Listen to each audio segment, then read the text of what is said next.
Thank you. Good morning. It's great to be here. And having grown up here in North Las Vegas, spent a lot of time here on Cary, and to note that this park is here, the Kiel Park, and the investments that are being made is really what it's about, and to be able to show support for the Land and Water Conservation Fund, one of the most important conservation programs America has ever offered. In February, I was happy to vote in favor of the John Dingell Conservation Management and Recreation Act, named after the late Congressman John Dingell, which permanently reauthorized the Land and Water Conservation Fund, otherwise known as LWCF, which is a crucial program that provides significant funding to communities across America, especially those that are underserved, and empowers states and local governments to restore and invest in their parks and public lands like we're seeing here today. The LWCF has given countless Americans increased access to outdoor recreation, strengthening local economies and the quality of life in underserved communities. In Nevada, the LWCF is the source of $40 million of investment in local parks and another $60 million to benefit our public lands. That's $100 million.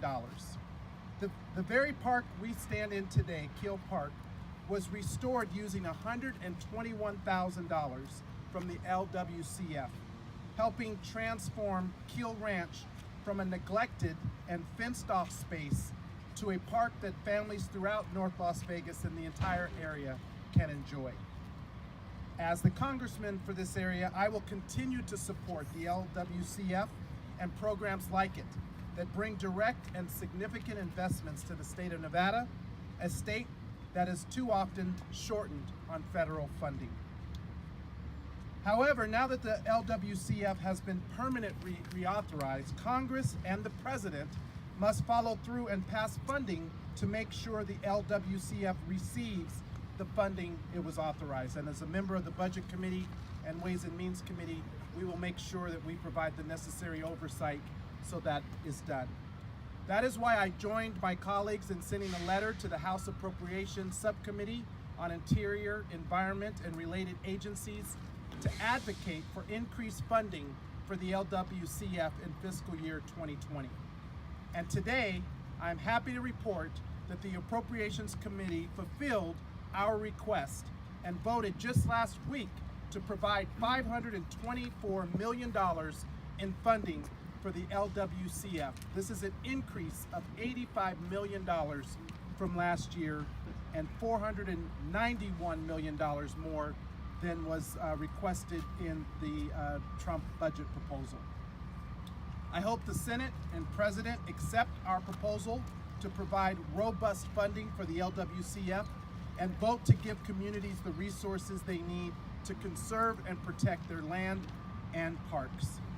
In the meantime, I will continue to fight for the state of Nevada and ensure our public lands are used to the best interest of all Nevadans.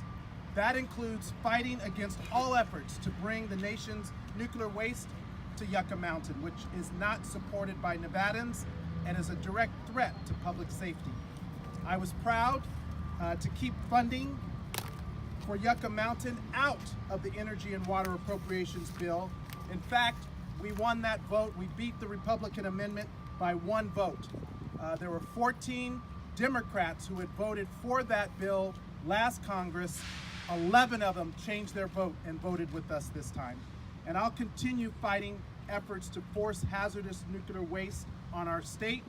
Nevada's public lands are owned by the people of Nevada, and we must support programs that protect and promote the right of our people to enjoy these lands.